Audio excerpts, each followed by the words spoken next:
Hey, welcome back to Work Life Harmony. I'm Megan Summerall, your hostess here. Today, I want to share with you guys a true story that happened to me just last month.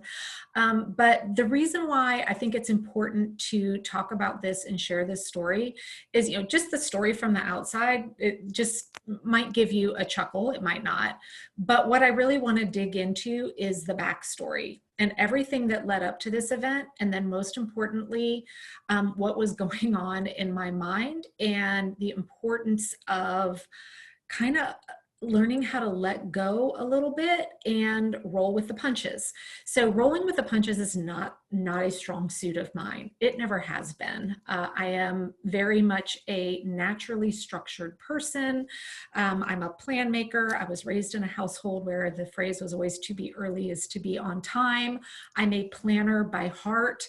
And I am someone that really prefers to know that the entire path and the end result.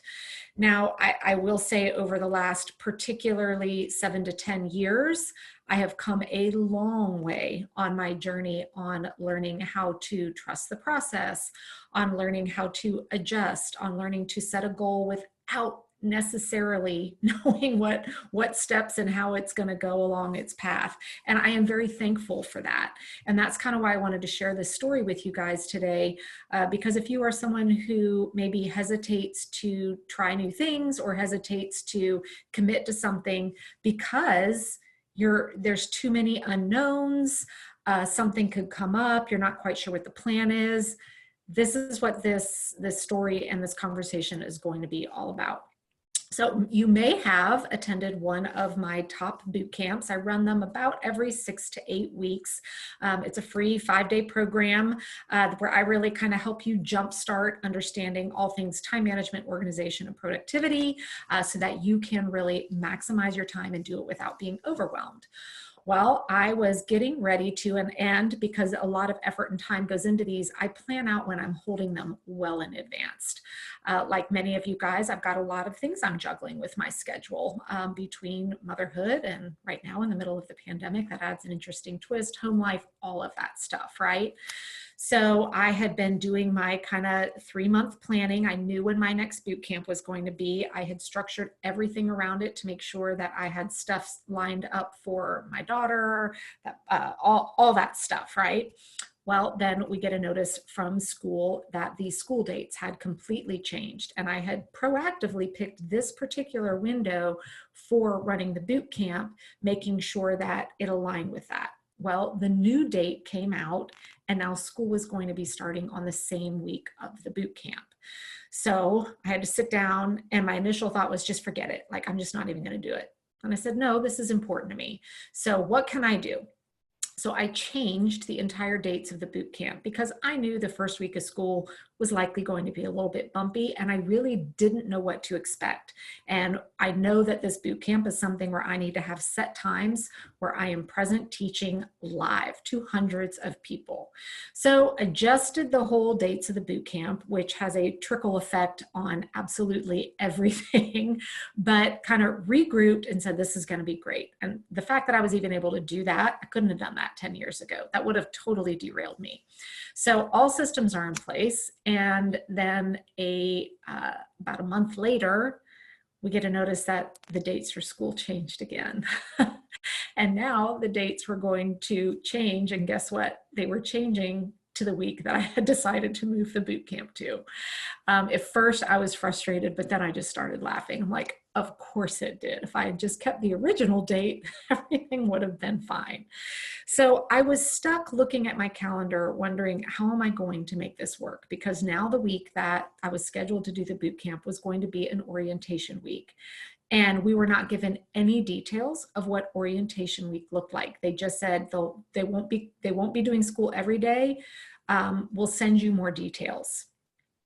So my initial thought was I have to move the boot camp again. But at this point, I already had several hundred people signed up for it with that date. So I had to do a lot of soul searching and figure out what I wanted to do. So I sat down with my husband, we talked through it. He's like, you know what, you stick with it. You've got your dates, you've got your time. I'm here, we'll make it work. So I set forth with that date in mind. The week before the boot camp was to kick off, we finally got notice of what orientation looked like. And it meant that multiple times during the week, there would be a 1 hour in-person event. And of course, can you guess when that 1 hour is? Of course you can. It was at the exact time that I was supposed to be behind my camera delivering live training. And the reason I'm giving you all these details is because sometimes I think when we're in a position in our life where it feels like the hits just keep coming, we feel like we're alone in that, right? We're like, God, everybody else's life just looks so put together, or it looks like everything just works out for them. The reality is it's not true. We are all dealing with this kind of stuff all the time. So yet again, I'm stuck going, oh, now the mom guilt's kicking in, because I'm thinking I really should be the one to take her to these orientations because I'm usually the one that handles that stuff. But I've got this commitment that is also really important to me. So my husband and I talked about it. He's like, no, absolutely. I am going to run that orientation week. I will be able to take her, like, we're covered. But on the inside, I'm thinking, is this a good idea? Is this a good idea? Because of course, control freak tendency set in, right? Where you're like, no, I want to be the one to do it. But this boot camp is something that's important to me, and my family knows that. And I'd already made a commitment, and the number of people joining it were getting higher and higher. So now here we are, the boot camp has started. It is the very first day of the boot camp. This was a day where my daughter was home. There was no orientation. My husband works full-time from home as well. And I had for many days been lining up with everybody from 11:45 in the morning to 12:30.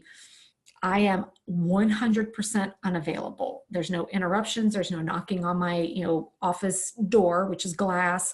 No quiet whispering, no holding up signs, like absolutely not. I'm live training, no exceptions. So the overly planner in me kicks in. I am making sure I am covering every possible base I can. I'm making sure my daughter knows if there's any emergencies, go to your dad. I'm making sure my husband knows he's not scheduling conference calls during that time in case there is an emergency. I'm making sure that nobody is downloading large content from the internet, so that way I know my streaming is live. I mean, all the things, right? We're going to check off our plan A, B, C, D, E. I am, by default, always fighting an instinct of planning to perfection. Yet I know that's not possible. You cannot plan your way to perfection. Yet it still doesn't prevent me sometimes from trying. So here we are, day one of the boot camp. Come in my office, get all my notes out. I'm ready. I do my tech test. Everything's fine. Noon is when I'm supposed to go live. I start up on live. Within the first 3 minutes, several hundred people are on joining. Everything is going great. Minute about 4, all of the sudden, I can hear out of my side my daughter crying. And I have glass windows kind of off to the side, or doors, French doors to the side of my office. And out of the corner of my eye, I can see her standing there and she's crying.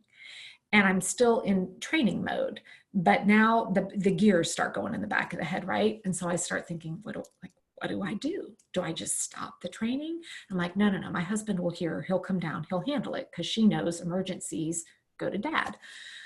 Well, it continues on. It continues on. The crying is getting louder. Now I start hearing but mom, it's an emergency, coming from her. I'm thinking, where is my husband? I'm getting frustrated, right? Yet I'm still training. Thank goodness I had my notes, and I've done this so much that I was able to keep going, because I'm having like this entire inner monologue conversation in the back of my head. Well, finally it gets louder and she's like, but mom, the emergency is dad. And that's when I stopped and went, this was not in my plan A through Z. I had not come up with a backup plan for what to do during this window of time if the emergency actually does involve your dad. So I paused in the middle of the training and said, excuse me, please. Camera's still rolling. Everybody's still there. So I lean over and I said, what's going on? And she's like, it's dad, mom. I think he broke his toe. So I paused for a minute and I said, okay, I'll be there in just a minute, just in hopes of her maybe kind of going back to him. And now I'm thinking in the back of my head, what am I going to do about this? Now I know my husband well, to know he's a pretty tough guy. He has sustained significant injuries far beyond a broken toe. And I've got maybe 15 minutes left of content and I don't hear him anywhere. So obviously he's not in agony, and if he really needed something, he would come. So I make the split second decision, what felt like a 2-hour conversation in my head, to continue to deliver the training and then go handle this. So I'm moving on with the training. We get back in gear, and a few minutes later, I can hear some background noise, and I can hear my husband talking very calmly in the home. So I know he's okay at this point. I'm like, all right, we're good. So complete the training. And the training, go in. I'm like, what in the world happened? Well, they were out doing a project in the garage, and a very large piece of equipment fell right on my husband's toe, and it split the toenails. It was a pretty gory scene out there. And my daughter absolutely did the right thing by coming to find me, because it was a scary situation and she was worried for him. So why go through this entire story and tell you guys about the time my husband broke his toe on my crazy live? Well, here is what I want you to take away from this. There's a couple of things. First and foremost, and I said it during the story, is you can't plan your way to perfection. You can't. You can come up with plan A, B, C, all the way through backup plan Z, which, I thought I had. And I guarantee you there's going to be a new letter formed, and something you couldn't even fathom is going to pop up that is, going to throw you a curveball. And just because you can't plan your way to perfection, friends, does not mean you shouldn't do it. I was able to complete the boot camp that day. I came back and make sure everyone knew that my husband was fine. And we had a fantastic week together. And the folks that went through the boot camp got a lot out of it. And I was exactly where I was supposed to be that day, doing something that was important to me, that was serving so many others. Was it perfect? Absolutely not. Did I try and cover my bases to the best of my ability? Yes. Now, did I know that this was going to be potentially risky because everybody's at home and Zoom's been in and out and all this crazy stuff?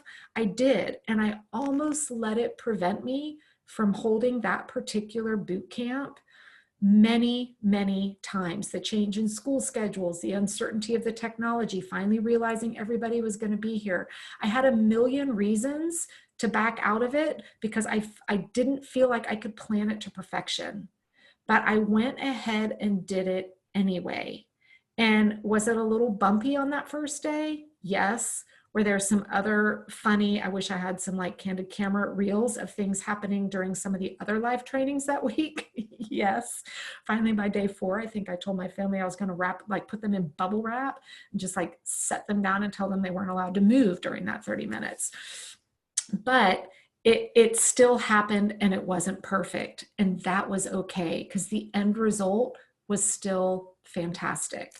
Now, here's the other thing that I want to talk about as well, outside of the, inability to plan your way to perfection, is also the underlying thing that was really, really eating away at me was mom guilt. Guys, it is something I still struggle with, and I know I'm sure dad guilt is a thing too. I'm just going to say mom guilt because I'm a mom. I'm not a dad. So that's what I can relate to.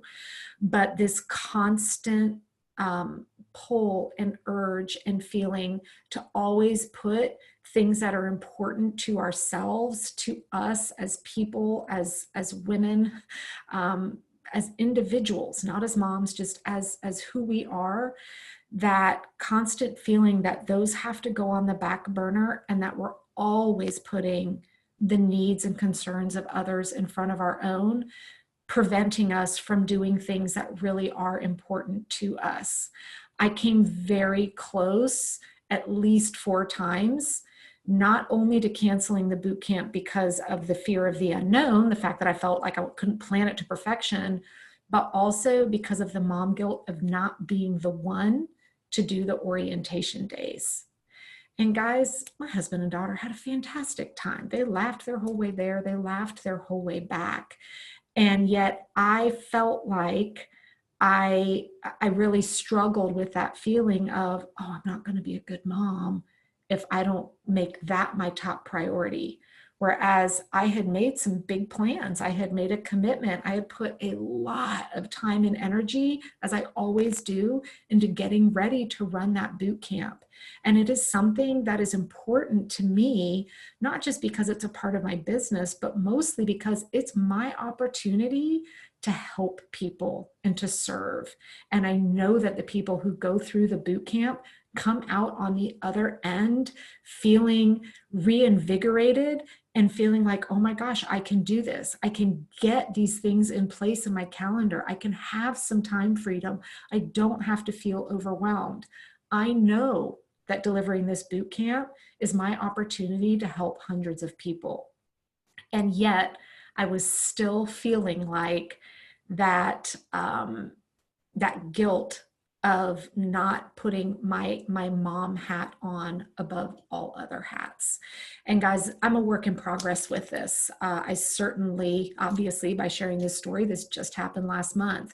This is something that is a constant battle, and I know it's something a lot of women face as well. But I will tell you this, every single time I make the decision to say, no, this specific moment here is actually more important for a number of reasons than being a mom in that moment. It has ended up blessing everybody and so many more people. Nothing bad has happened. My relationship with my daughter is not suffering. I'm not going to go, oh my goodness, I'm the world's worst mom ever. And it just reaffirms both for me that things that are important to me deserve to be treated that way. And it also reinforces to my family and my daughter in particular as well that, you know what, it's important to be you along with being a mom, a wife, a friend, all of that. Because when I think of her 30 years from now, I want her to remember maybe those moments where if she's battling what to do and where her priority should be, to remember, hey, you know what, there were times my mom put things important to her first, and that was okay. So I hope that this, first, I hope it just provided some humor today, because I'm quite certain that many of you can relate to my story of sometimes it just feels like you can't win, right? Like it's just one thing after another that finally you just have to start laughing. But know you're in good company. Know that we all go through that. But most importantly, I want you all to remember what's important to you outside of the roles that you play for other is important, and it deserves to be prioritized that way. And we need to get so much better at not feeling guilty about it, right? Okay, so I hope that this was a helpful conversation for you. Yes, my husband's toe has healed beautifully. It wasn't broken, just severely damaged. And I will see you guys all back here again soon.